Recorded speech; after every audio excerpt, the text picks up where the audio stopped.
21 days focused on winning in 2021. It's been an awesome month, and I want to thank all of our attendees for continuing to show up and be part of these really fascinating conversations on really adapting and showing what the tourism industry can do and destination marketers can do to be really successful in 2021. I especially want to thank all the sponsors who have helped make this event possible. It is always the case in live events, and certainly the case in the virtual events as well. And again, it's something that has shown me just how incredibly powerful and connected our e-tourism community is. So with that, I'd love to ask Mo to talk a little bit about Bandwango and what you all are doing to connect communities in this crazy time.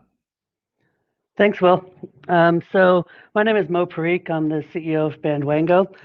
We are a software platform that we work primarily with DMOs and CVBs across the country. The system enables our clients to take all the different things to do in their destination. So that can mean restaurants, attractions, breweries, golf courses, points of interest, really anything there is to do, and organize them into curated travel experiences for locals and visitors. So we deliver these experiences directly to consumers via web applications. So no apps to download, and the web applications are highly interactive. So not only can they redeem tickets and coupons and tastings, but they also provide the customers with relevant information like maps and directions and hours of operations.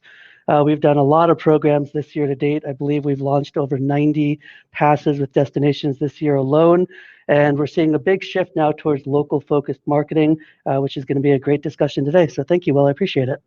Well, Mo, thank you so much for, again, your continued support. You've been around eTourism Summit for a long time. Actually, I think a bright and shiny new object. When did you launch Bandwango? So we launched Bandwango in 2015. Eric Thompson with Visit Salt Lake was our first customer. So we're forever grateful to Eric and his team. Yes, we launched in May of 2015. And now we work with about 175 different destinations across North America and Canada. That's awesome. Well, congratulations. And it couldn't be a better product and solution for the time that we have now. Eric, Mo brought you up. You got a quick introduction of yourself and what you're doing at Sure. My name is Eric Thompson. I'm the Vice President of Marketing for Visit Salt Lake. I've worked for this organization for over 20 years, and I've seen a lot of changes, and I think this year takes the cake, right? But, we're doing what we can to move forward. I think we've all had to, as this pandemic hit, really look inward and look at our community and to see if our community was ready to begin even hosting or entertaining the thought of hosting visitors. We really need to take care of ourselves first. And I think as we've looked across all of the DMOs, I've seen some just amazing examples, amazing work that people have done to kind of embrace their community and reconnect. And I think that's, maybe the one beginning of a silver lining that we all are seeing is kind of a new connection point with our own destination to be ready to host visitors into the future. Absolutely. It's interesting that community conversation has come up literally almost every single time, every single one of our sessions at eTourism Summit this year. So again, I'm thrilled about this conversation and amazing panel. Wes, thank you. Another longtime eTourism Summit supporter, and want to thank you for joining us. Oh, thank you for having me. Actually, Mo and I first met at eTourism in 2015, and I became a client shortly after that. So it's great to see Mo as a sponsor of this session, and appreciate all the stuff that he's doing in the industry, because it's really helping many of the destinations get involved in their communities and do outreach in their communities that they haven't done before. And I think this pandemic has really elevated, like Eric said. We have always had a community focus, a little more than many, but we're not a small city. We're a city of 300,000. So I think the community focus during this pandemic has been exciting, but also I think our new relationships are our growing and expanding relationships with our local government, because they've had a lot of needs, a lot of it around dispersing funding, but also just supporting the business community. And I think it's been a real opportune time for DMOs to step up where maybe chambers haven't. So I think it's a great time for our industry. destination marketing industry to really step up and show who we are in the community. Absolutely, and I think as we kind of move through this hour, that's a really interesting point that I think has become a tremendous opportunity for destination marketing organizations. There's no question about that. Douglas, I thank you for joining us. I know this is a crazy time for you, and Arrival 360 is happening kind of at the same time. So thanks for spending some time and joining us as well.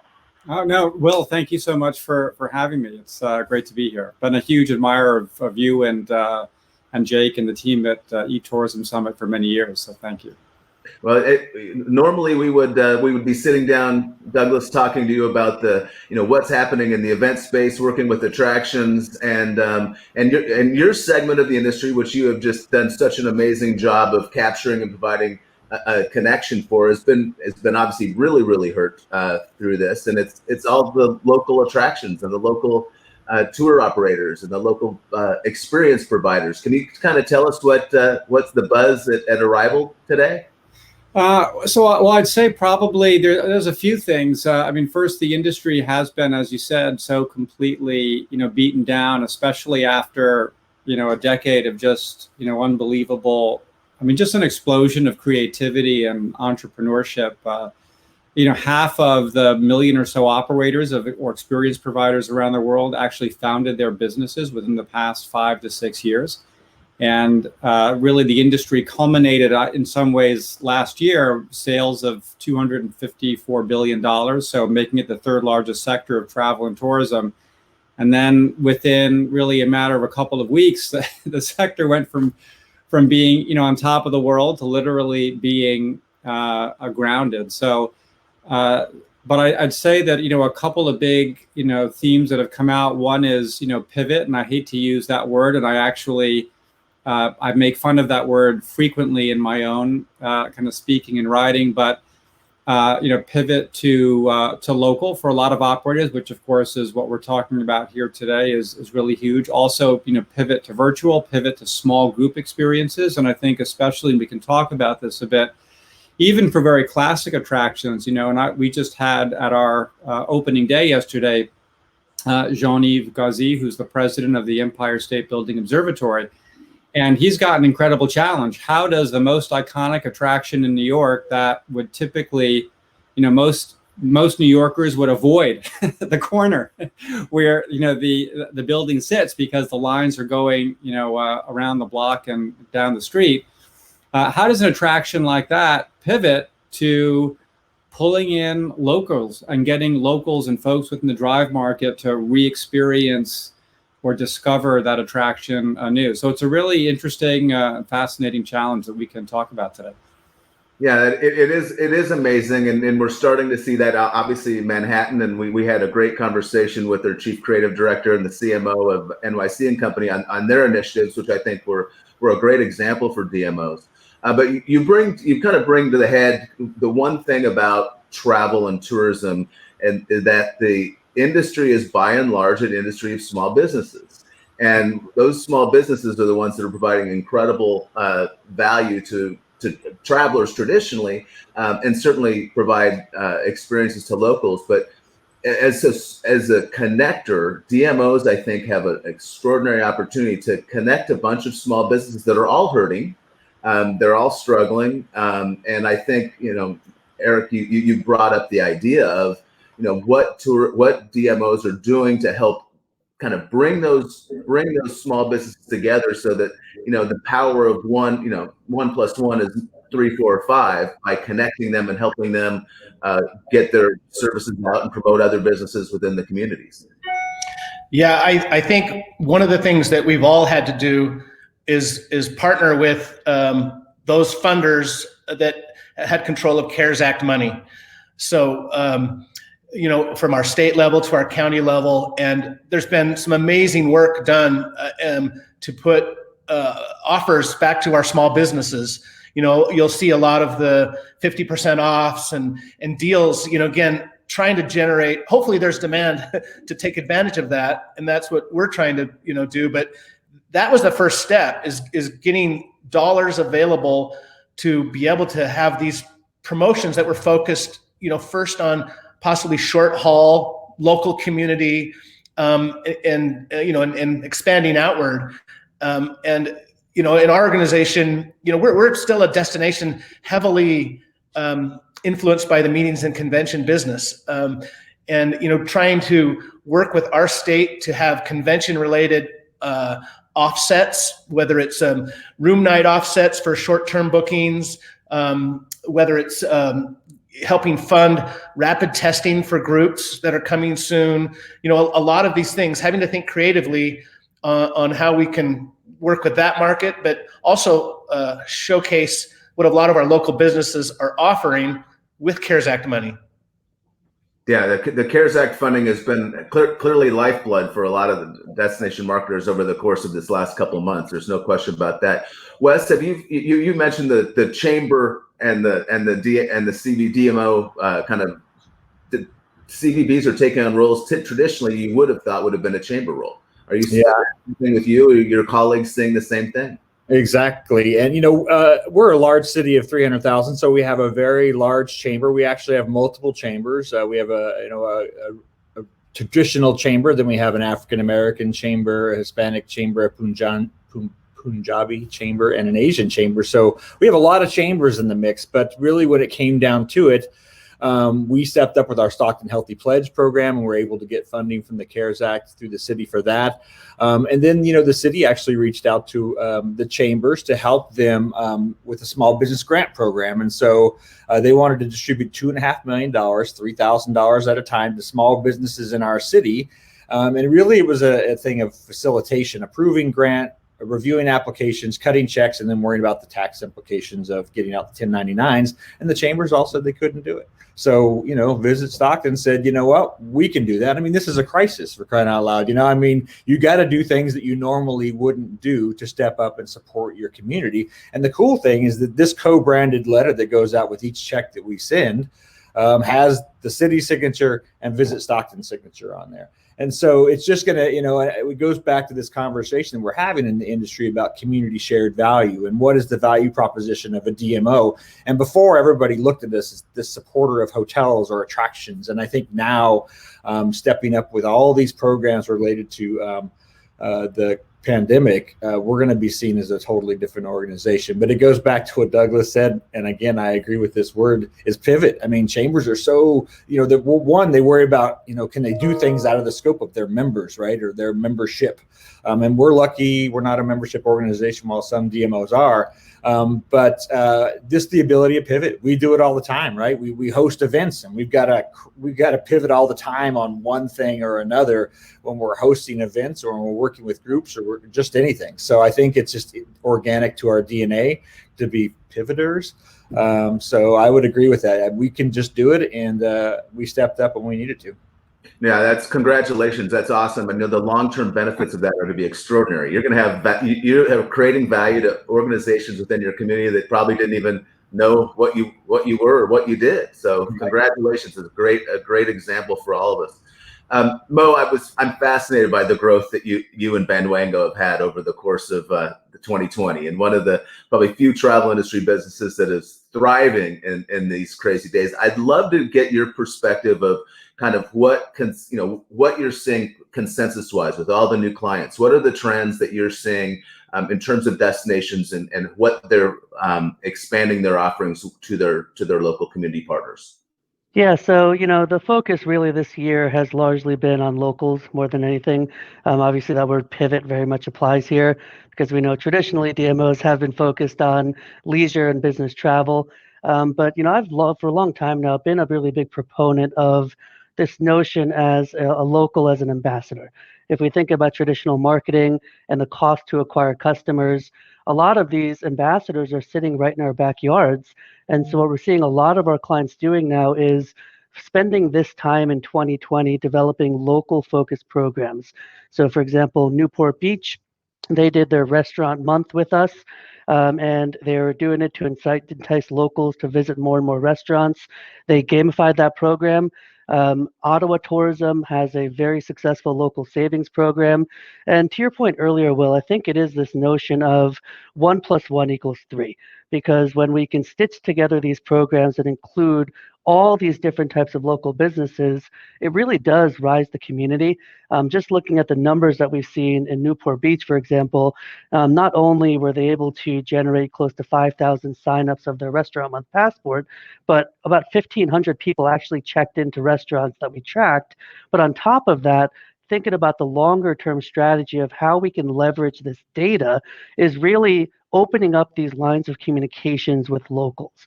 And what I mean by that, with a lot of things that we do with the opt-ins, a lot of our clients are our cross-client average on opt-ins for our passes hovers in the 65 to 75% rate, which is extremely high in the marketing world. But what that tells me is that locals are eager to know the latest and greatest what's happening in the destination.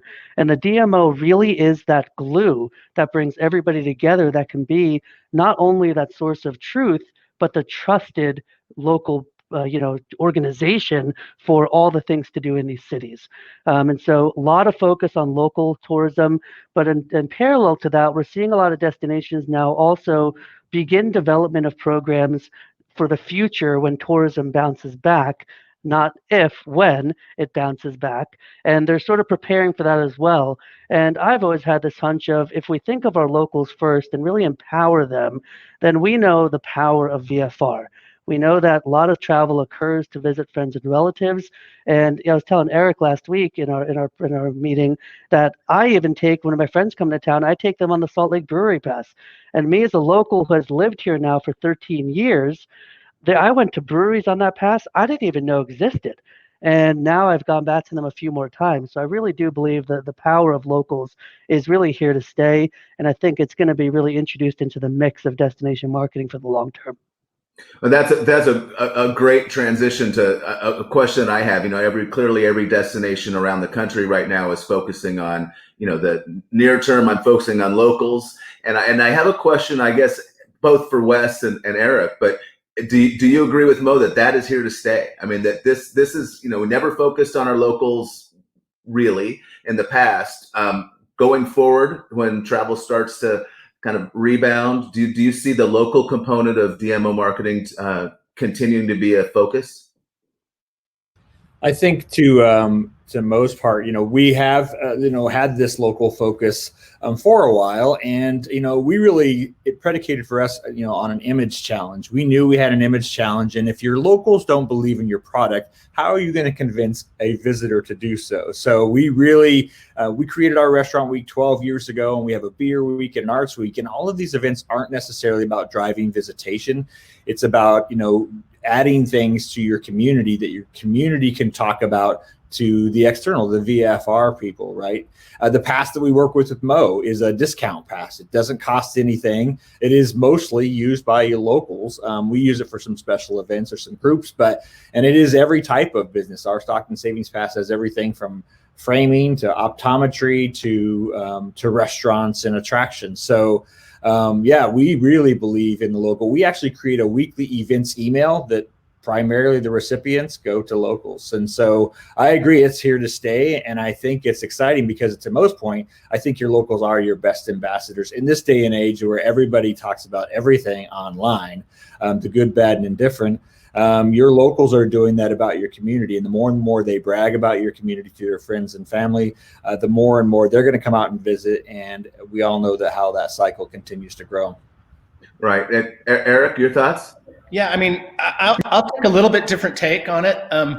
I think the purpose of our organization is to drive visitation. However, I think, by having these programs, I think designing them in the way that there is benefit to the local as well. We're funded by transient room tax.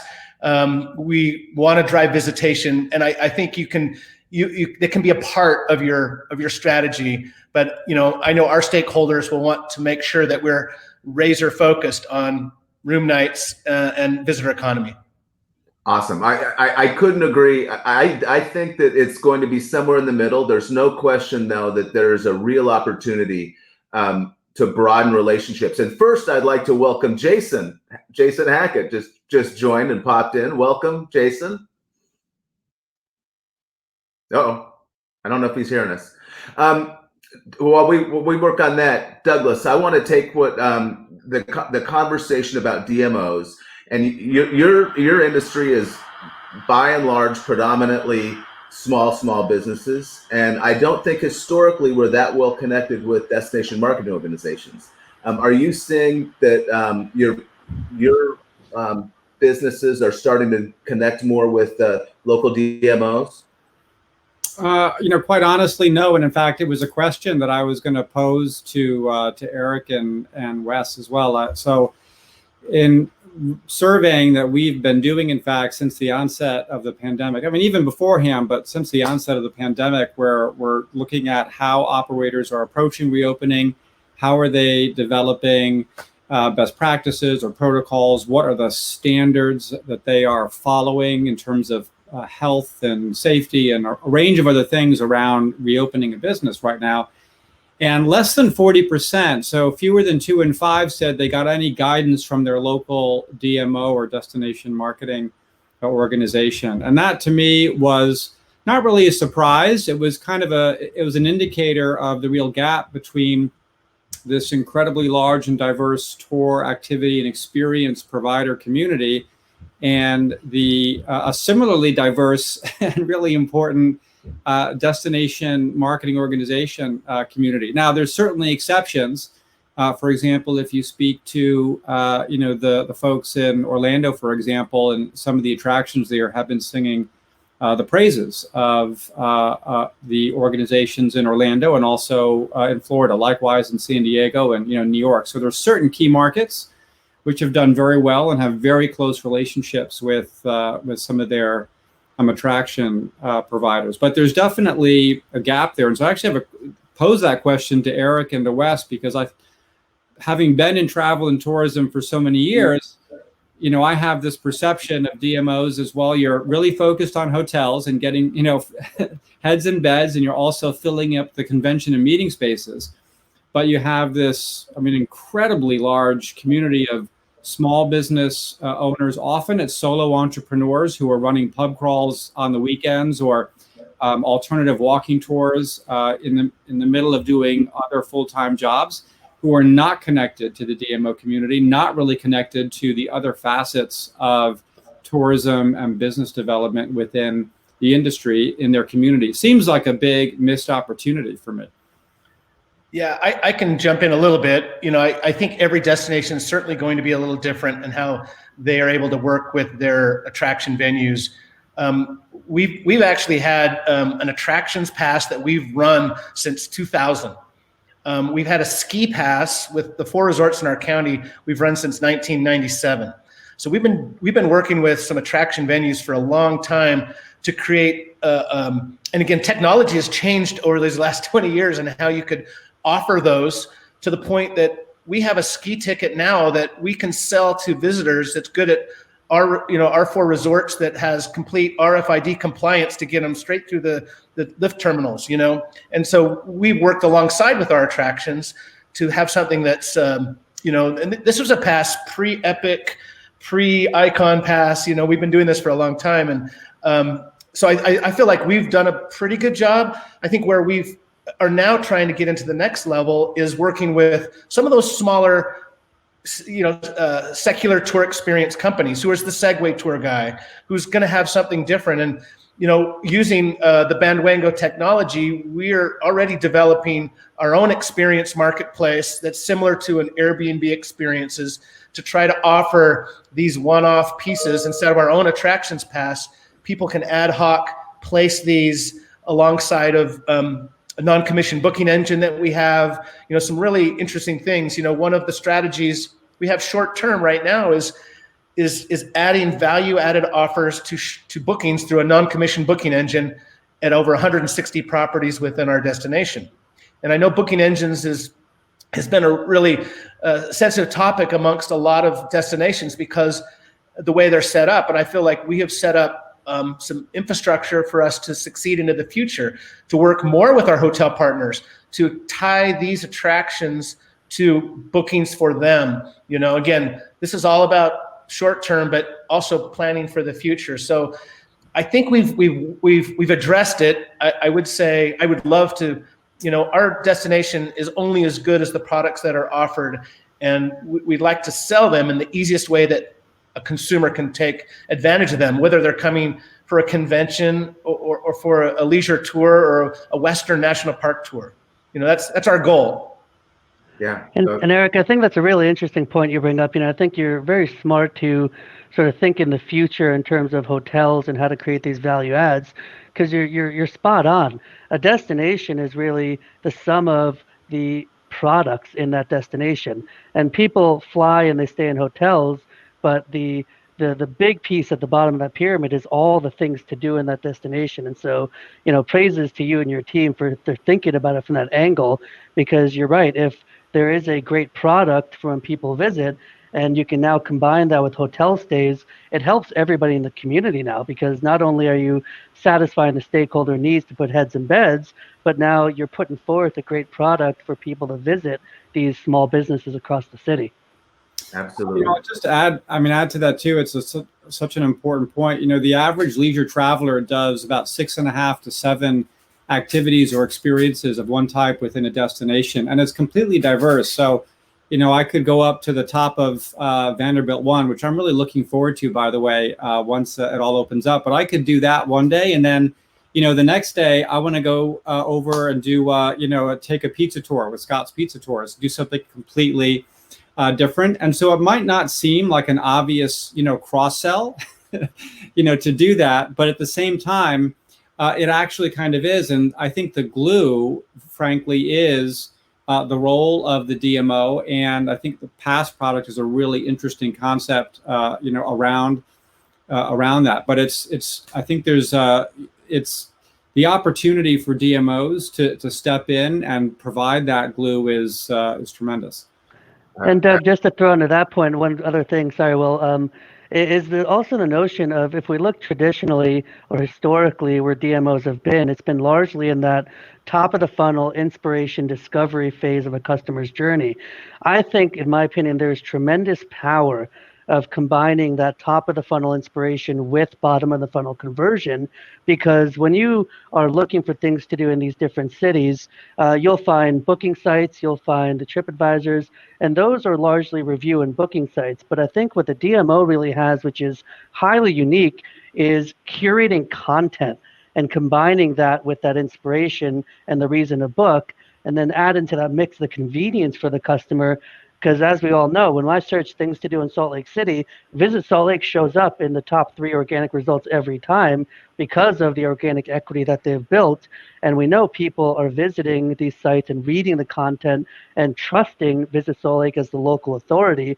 And I think there's incredible power in the longer term to combine that top of the funnel inspiration with bottom of the funnel conversions. Whether it's free conversions or paid conversions, the result is similar, which is the goal, which is impacting the local economy, driving customers into these local businesses. That's awesome. And hey, we've got another eTourism Summit veteran, longtime supporter, Jason. Thank you for joining us. Just do a quick introduction of who you are and what you're doing, so our audience knows who popped in. Uh-oh. You're muted.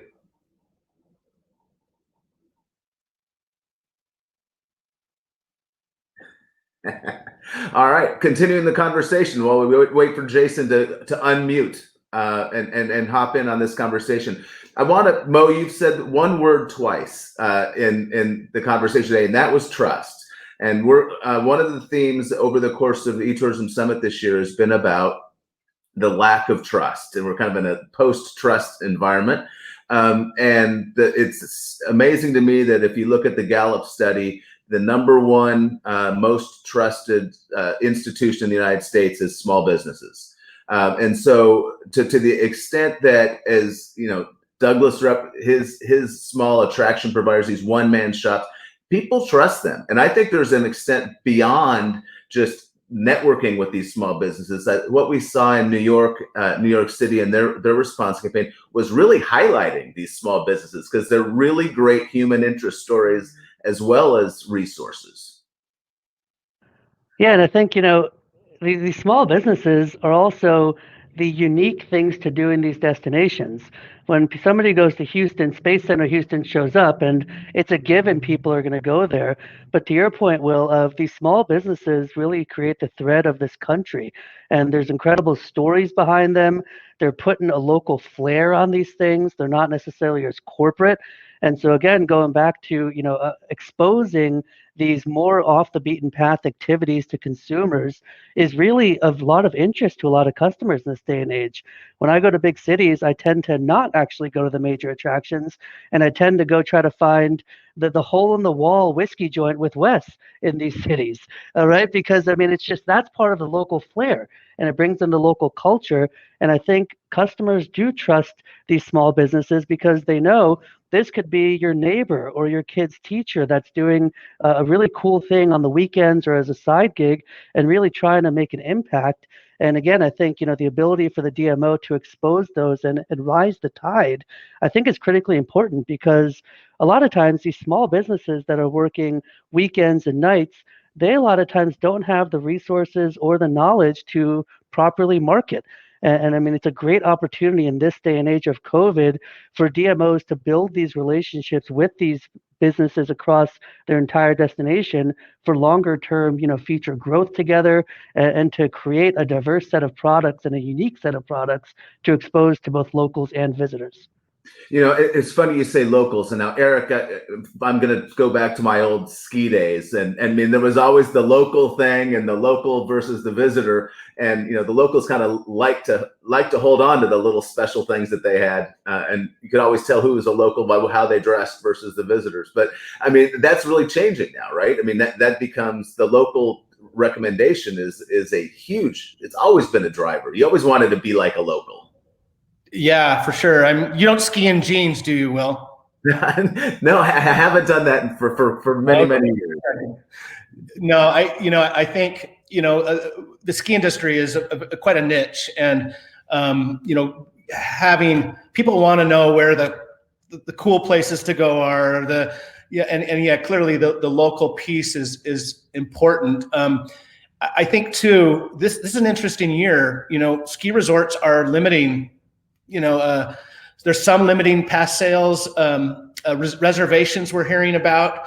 One of our resorts is reserving parking. I think if you're familiar with our destination, the 4 resorts that are in Salt Lake have a 2-lane road that accesses each of those two resorts. So they're able to almost provide an access point at that canyon based on the numbers that can go up and down. Relying heavy, more on public transportation, and if it's a sunny day, we might see the ability to take more people on the mountain because their limiting factor now becomes how many people they can put inside for a restaurant or get them out of the weather, in a interesting weather situation. So those attractions are taking, the resort attraction. Have a whole different set of variables that they're having to deal with this year. And it's also come down to distribution. Most of them are not allowing single day walk-up lift ticket purchases. Bizarre, right? So it's forcing everything to be in advance. One of our product is an advanced 3-day or more product. We're lucky that, we can satisfy consumers who don't have season passes that way. Combine them with hotel stays, do all those things that we think are the right thing. But everyone's still a little bit on pins and needles is what is one of those weather days going to look like at the resort? And are they going to be able to take care of safely people who want to enjoy it? It's an outdoor sport for the most part, but, and they have, across the board, the whole ski industry is really beginning to set out protocols across to understand that. And I know your question was more about local buy-off, but I would think that's interesting that how the ski resorts are really this different type of venue with different type of COVID-related issues that, we had snow 2 days ago, our first snow in the valley. So we're almost a month away from skiing. So we're going to find out some really interesting things that'll go on with that sport. Absolutely. Well, it's clearly how it's impacting different industries, different ways, the different elements of our travel products and services. Jason, thanks for joining. Again, a longtime eTourism Summit supporter and moderator, and a little bit of everything for years. Welcome to the conversation. Thank you. I'm sorry about the mic and sorry for being late, but we're busy proving that New York is far from dead and is in fact a thriving experience economy, even in the absence of all of our tourism partners and friends. Just a little bit about me. I'm back to being an operator now. I am working with SL Green to build New York's newest observatory experience at One Vanderbilt, and our timing couldn't be better. In that we're expecting to open in fall of 2021, and hard at work here. And picking up on some of the points that the rest of the folks were making earlier, a big shout out to NYC and company for the work that they've been doing in the market too. I mean, their all in NYC campaign and staycation efforts really are, our attractions and our tours are starting to open back up. They have been for the last few months. And we're seeing traffic at all of the iconic New York places, as well as some of the smaller operators too. So, anecdotal, NYC and company would definitely have better data, but those efforts do make an impact. And as someone who actually lives in the city as well too, it's great to be able to get into those places and to experience those places again, where you might have shrugged during the height of a July when you're thinking, maybe it's not the place I want to be today. Yeah, and for all those listeners, I would encourage you to go back and watch the keynote session that we had with the CMO of NYC and Company, Nancy and Elon, from their chief creative director, or executive creative director, really outlining that program, because it's an extraordinary example of bringing together all elements of the community, rallying people that probably not necessarily would have been in the tourism realm, and developing a campaign and a program for a community that is extraordinarily reliant on tourism. So, Jason, we're going through the conversation about community, and I guess a question I have for you, as you're in a unique position to be launching a campaign, kind of post-pandemic. I think all rumors are that or the hope is that Broadway is going to open in June, or fingers crossed. So you're going to be coming in right on the heels of that. As you're developing a marketing plan, we've spent 30 minutes talking about the importance of locals, and I just wonder how your strategic planning or your strategic thinking as you're building the rollout is. Are you going to go local first, or are you going to try to step it further out? No, well, thank you for the question, Will. I think that, as coincidental as it may sound, our intent had always been to go local first, and we're sticking to those guns really, really hard now. Our point of view in looking at the local market first was, we are the fifth entry into New York City as an observatory experience, right? How high up, how many times can someone get high off the ground in New York City and look at the view? Well, we think a lot. And beyond that, and for next year's eTourism Summit, we're doing a lot to really differentiate our offering, right? So, but we have 4 excellent competitors in the observation decks. So we said to ourselves, how do we create something that is going to be highly differentiated and is going to appeal to the local market? And there were 2 hypotheses in there. One, as I just mentioned, was this idea that we do have several objects in the market, and each one of them delivers an excellent and slightly differentiated experience. But the other was about how stories get told and what people are looking for when they come to a market, right? And Eric talked about it. You talked a little bit about it with in regards to skiing. Visitors want to know what locals do. And so our hypothesis is, if we build something that we are creating for New Yorkers, that is going to have that New York buzz, and certainly we're a ticketed attraction, all comers welcome, but focusing our marketing efforts on the local crowd first, and the park and the programs that we're developing for locals. Our hypothesis was, if we build a strong base there, then we'll get the long haul visitors to come in. It feels almost prescient at this point, given sort of what we're stepping into, but it definitely feels like the right move for us. Awesome. That makes a lot of sense. So I'm going to shift gears a little bit to one of the challenges that it just appears to me that a lot of the local marketing now is by destinations is kind of that's what's available. And historically, as Eric has brought up, there's a challenge for a DMO to fill hotel rooms, right? If it's conventions or leisure, but that has been a metric.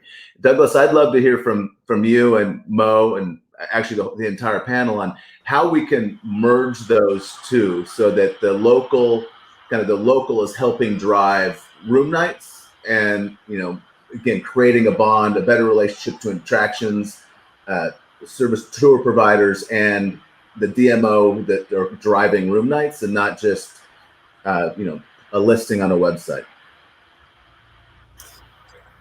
With regard to, I think DMOs and working with locals and the local experience providers, I think the first, maybe the first step is to really think about the DMO, the DMO model, and what is the objective of the DMO, and how do you begin to really bring this community into that portfolio, and what do those small operators need, and how can the DMO really engage them and support them? Just one example. So 80% of these operators do less than $200,000 a year in annual sales. So for the most part, these are small businesses, they're solopreneurs, they are doing this on a part-time basis. These guys, for the most part, they don't know what an OTA is, or a booking engine is, or in many cases what a DMO is, or a multi-attraction pass, or any of these, and all of the kind of the lingo and the jargon that we all use on a day-to-day basis. They don't know a great deal about marketing or about how to run effective campaigns. They kind of learn all on a very kind of going as they're doing. And to me, just as one obvious opportunity is DMOs are fundamentally a marketing organization. This is what they know inside and out. And there is an enormous opportunity to kind of bring these people in and to support them. But I would, again, part of the question to Eric and to Wes as well is, how can the DMO rethink their model to bring, that, again, that guy who's running the alternative walking tour, twice on weekends, or doing that pub crawl? What's the role for them to participate in this community? Wes, Eric? Yeah, I really like that whole line of thinking. We're so different than what Eric deals with in Salt Lake City. Most of our visitors come within a 100-mile radius. We have 10 million people within 100 miles. And in California, you're just competing against the destination next door, who probably has more budget than you, or could be a gateway city. We're just trying to get a little piece of the pie. And that's why we tend to focus on this, promoting tourism almost from the inside out.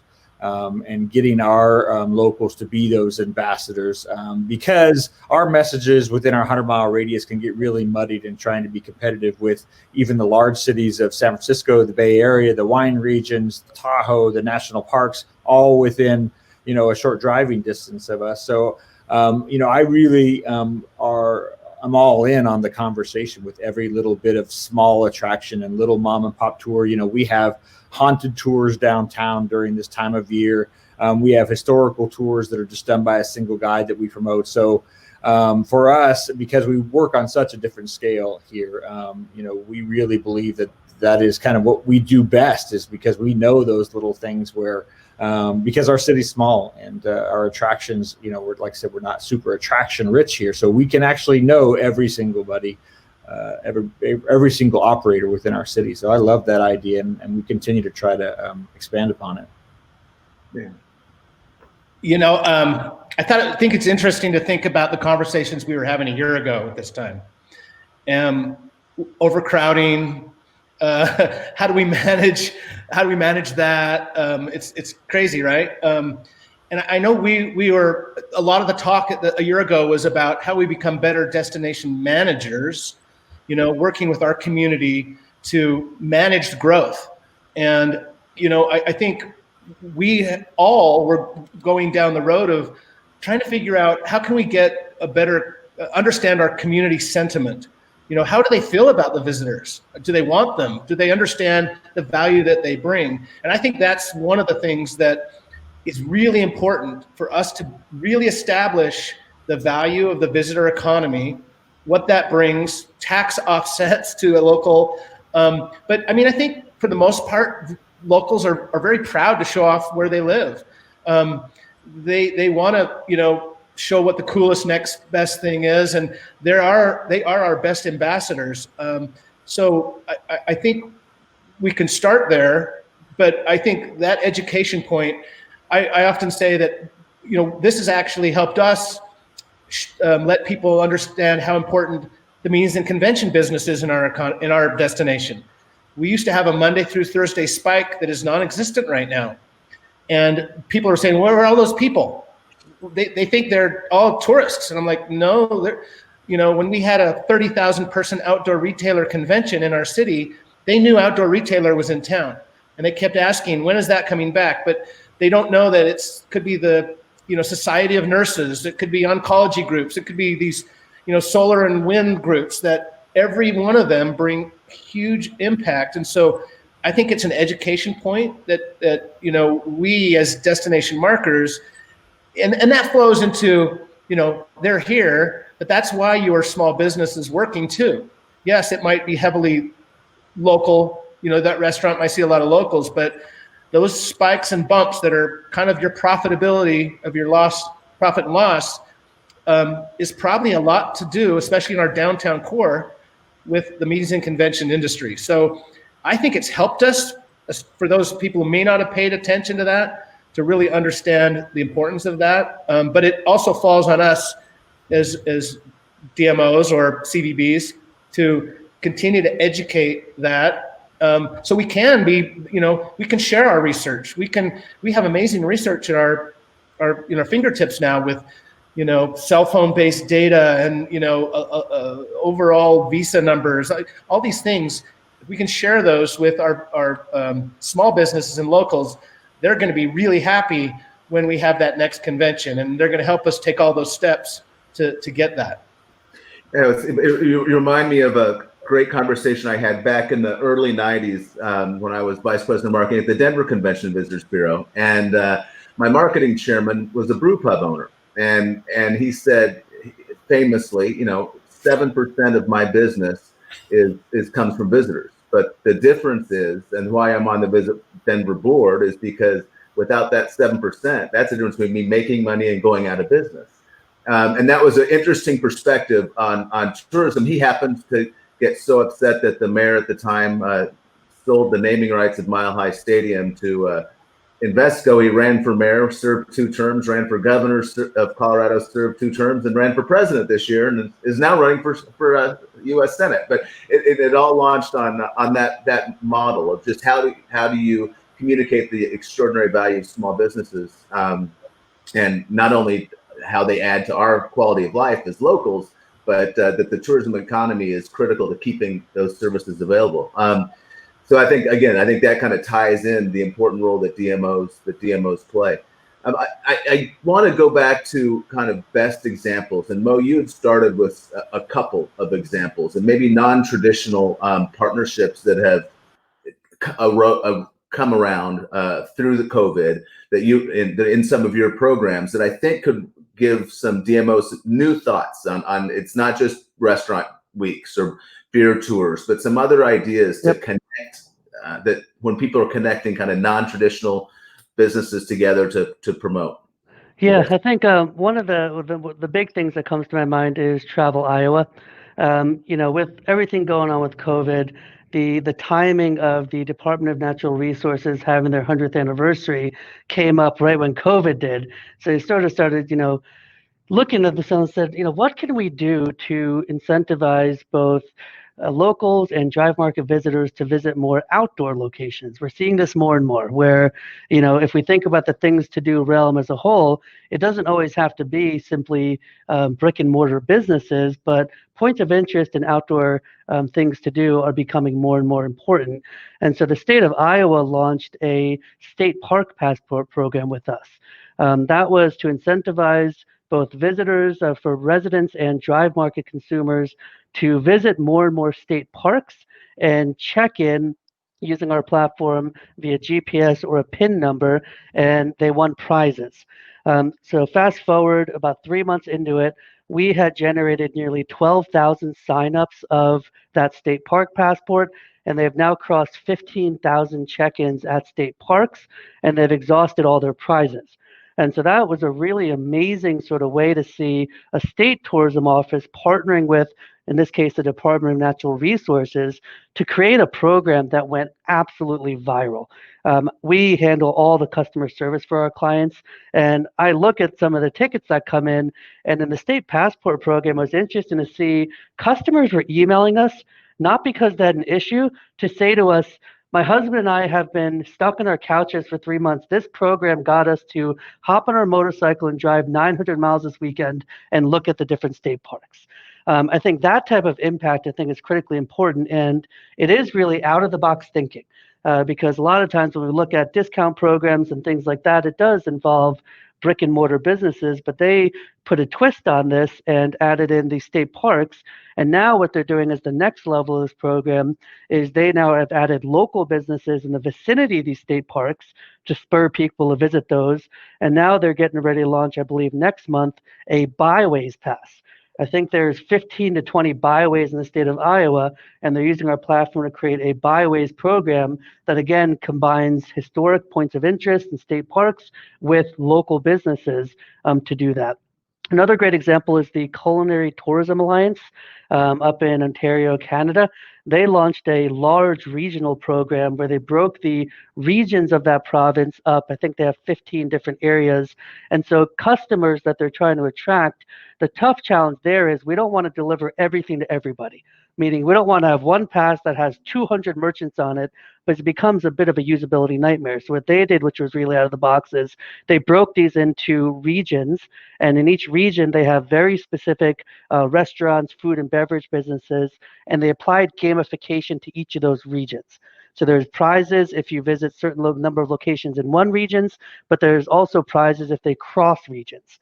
So that's been a really interesting one. And the third one I'll bring up is at Halloween time right now, we're seeing a lot of our clients are putting forth Halloween focused passes. And so we have Decatur, Morgan County that I think last month or this month just released a unknown passport for spooky locations. We have Kalamazoo that launched a Skeletor bar crawl for Halloween focused breweries. We have Visit Franklin that launched their Haunts and Headstones walking tour program. So it's great to see these clients just really starting to think out of the box. And the nice thing is they can, when they use our platform, they can create these seasonal programs.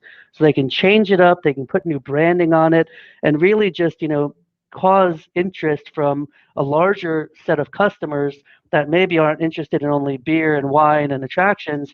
But now when you theme these things, I think it really opens up that ability to, create interest from a larger group. And then obviously the long-term benefit is with all these programs, they're growing their email marketing list, they're capturing data. As we talk about relevancy and proving the value of a membership or the DMO, this becomes another piece of that toolbox where now we can provide this reporting that says, we delivered this many customers into your door, here's the name, email address, where they're from, and exactly when we drove them into the door. Very cool. Hey, Douglas, Arrival is going on today. So I know you've got thousands of people from around the world. What kind of interesting partnerships are you seeing pop up as a result of kind of necessity in these challenging times? Well, I think some of the most interesting things have just been how, many operators have had to reinvent their products a bit. And so a little bit, I think some of the things that Mo had alluded to really reminded me of this quite a bit, that, when you've been running, tours for years to all the great attractions in your city, and suddenly you got to turn things around and start figuring out how you're going to get locals or the drive market in, you've really got to rethink your product, right? I would say that probably most New Yorkers don't need to stroll through Times Square. I mean, so you really have to kind of rethink, right? Well, maybe Jason could be the exception. But it's been really interesting. We've seen half of operators have been making adjustments to both the experience that they're creating, as well as their marketing and their positioning. Even speaking to Jean-Yves yesterday from Empire State Building, one of their big messages to locals right now is, hey guys, there's no crowds. So there's never been a better time. If you're a local, come and rediscover your observatory, your Empire State Building, because now's the best time that you could do it as a local. But I think also one really interesting output of this, and Mo had alluded to some of these, is it's forcing a lot of operators to invent and create products and discover or surface stories and experiences that in the past maybe they had thought of but just never had the time to do because they were so busy, churning out the core products that were driving their business and driving their growth. But I think as a result, I think we're going to be seeing a real creative, emergence of new or alternative experiences that were really designed to get locals kind of back out and doing things, and we'll see more of that kind of come into the mainstream of tours and experiences. Absolutely. Jason, as you're, again, building a launch plan, what has this changed the kind of people you're looking to partner with to roll out? Thanks, Will. No, it's interesting for us. We're really taking a, in a lot of ways in many ways that our DMO colleagues take the similar approach. We're really taking a brand approach to this. And so as we identify the segments who are going to be relevant to our business, we are targeting specific brand partners who are going to align with us there. So, in all the categories, right? So anything from tech to health and wellness to sustainability, family, and really, certainly with the ideas that we're moving forward with, we want to make sure whoever we're working with has both a strong local presence in the New York DMA, as well as global recognition. Does that answer the question? Yeah, absolutely. I mean, I think we keep hearing that, out of this pandemic, it has disrupted us all, and it's accelerated a lot of things. We would probably not have had a community marketing conversation last year at eTourism Summit, and the importance of the locals was probably not on tap in our agenda when we were looking at it in May. And today it's popped up in almost every single conversation. And the power of the advocacy of our locals, the power of connecting our local businesses.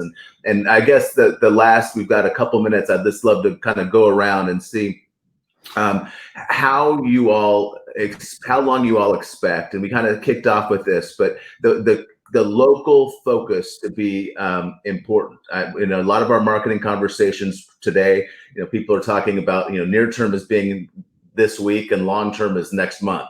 And so it's a rapidly evolving cycle. And I guess the question for you all would be, the focus on community a year from today, will it be the same as it is now? Will it be greater, or it will start to fade along into kind of a secondary role for destination marketing?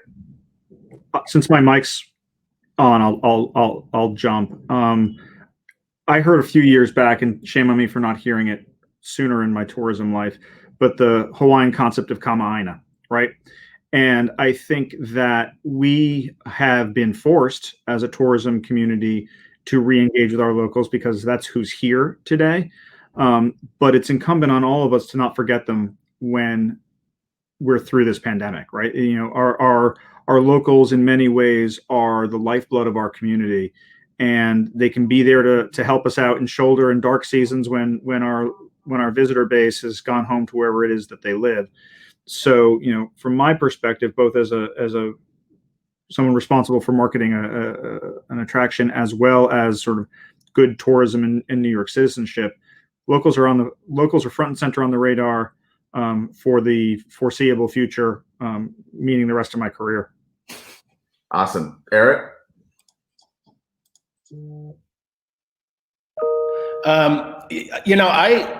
I would love there to be, even greater, even though I said our singular focus is for the visitors, I want the locals to be a part of how we are able to attract and talk to visitors. So yeah, I'd say it's a continual growth effort and a symbiotic relationship for sure. And I hope that symbiotic relationship can be even better into the future. Awesome. Wes, your thoughts? I would kind of echo what Eric said. I mean, I think this pandemic has allowed us to really build some new relationships. One of the ones that we're looking at, and Eric kind of alluded to it, is with our local university and kicking off a resident sentiment survey for in 2021, so we can start measuring our impact and our awareness within the local community. And we're looking at benchmarking that next year, but that's so we can continue this local focus and measure it moving forward. So yeah, I think for us, it's definitely part of our ongoing DNA, and giving back to our community is one of our core values. So it just kind of expands upon that, and we're excited about it. I think this kind of actually reinforced some of our core beliefs during this last 8-9 months. That's awesome. Douglas, your thoughts? Well, I'm actually going to answer a very different question. It's your prerogative. But just instead of focusing on kind of locals per se as a focus, but actually local partnerships and local marketing, it's one of the most underexplored and I think undercapitalized channels for the tour activity and attraction marketplace. The vast majority of sales are coming in through traditional travel trade partners and OTAs and big tour operators, or they're coming directly, through offline, through ticket offices and phone, or have been.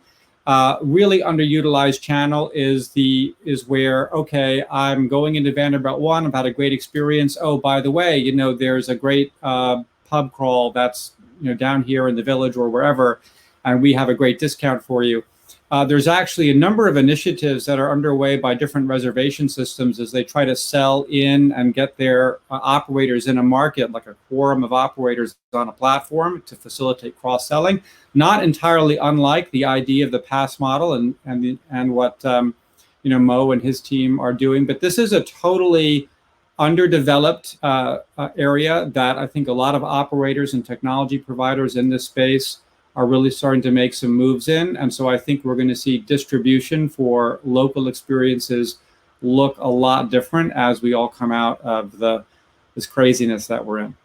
Craziness indeed. Well, Douglas, congratulations on your event, and best of luck to you. I wanted to let all of our attendees know that up on the site, we've got handouts, and we've got a one-sheeter on Bandwango if you want to learn more from what all is happening and with the opportunities to partner with Bandwango. Mo, it's amazing how fast an hour happens. It just flew by. I'd love to, once again, thank you and thank Bandwango for your incredible support of eTourism Summit, and just ask you to wrap up with any closing thoughts. Yeah, absolutely. Thanks, Will, for including me. As always, we really appreciate this partnership. I echo the sentiments made by everyone here, where I believe local focus is here to stay.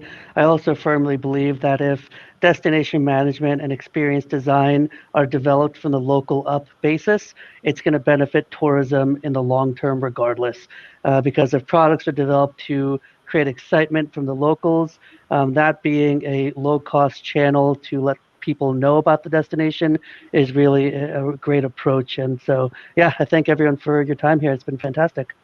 Thank you, Mo. And I want to remind everybody, we've got a bonus session this afternoon, Rethinking Your Strategy During COVID with Simple View. and that's going to be at 3 o'clock Eastern. So welcome back to the bonus session later today. Panelists, I can't tell you how much I appreciate you, Eric, Mo, Jason, Douglas, and Wes as well. Your support of eTourism Summit is very, very much appreciated, and your knowledge and insights on today's panel were extraordinarily valuable. So thank you all. Have a great day, and we'll see you back at 3 o'clock Eastern.